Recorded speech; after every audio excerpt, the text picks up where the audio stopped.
From the Fantasy Formula One podcast, we are going to discuss a little rule called Parc Ferme. It's French, and you will hear it around the Formula One world, and it's taken very seriously. So, Parc Ferme is French for closed park, and it basically means you can't touch the car. The way it's used is a car will enter Parc Ferme, and the cars are in Parc Ferme.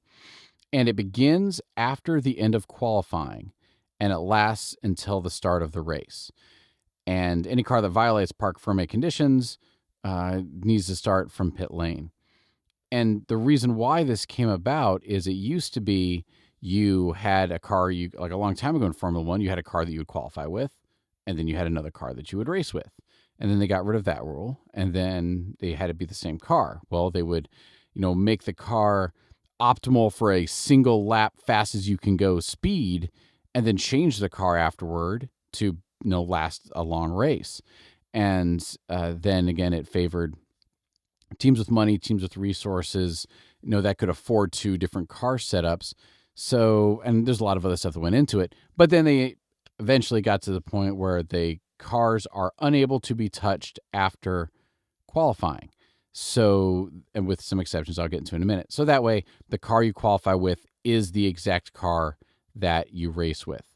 So what changes are not allowed to be changed? What things are not allowed to be changed? Well, you cannot touch the suspension, the ride height, the camber, the toe, things like that. You can't touch the gear ratios. You can't do cooling modifications like brake ducts and aerodynamic changes, front, rear wing adjustments. You can't touch them.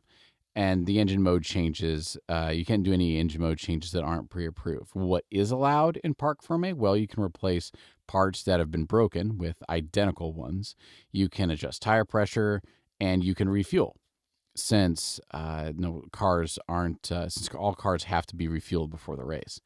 Some examples of violations of Parc Ferme and the consequences, and they both come from the Red Bull family. Max Verstappen in the 2021, I believe, was Brazil Grand Prix. He was fined a lot of money. It was like 50,000 euros for touching Lewis Hamilton's car while the car was in Parc Ferme.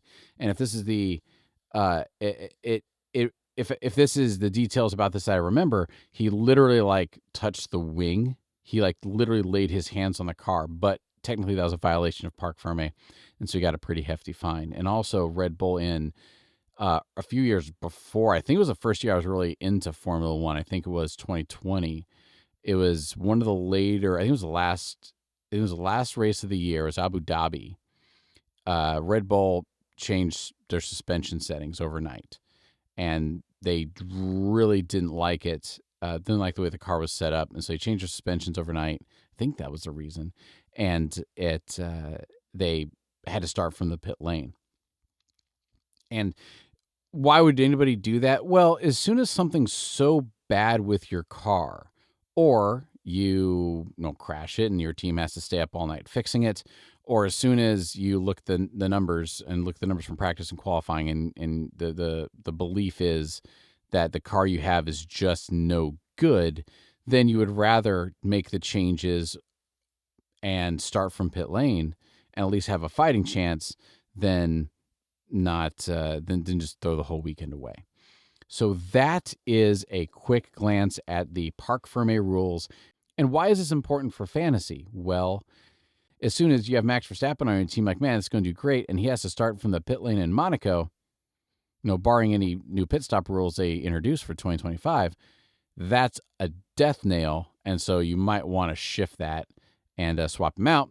And one of the ways you can tell if that's going to happen is if they violate Parc Ferme.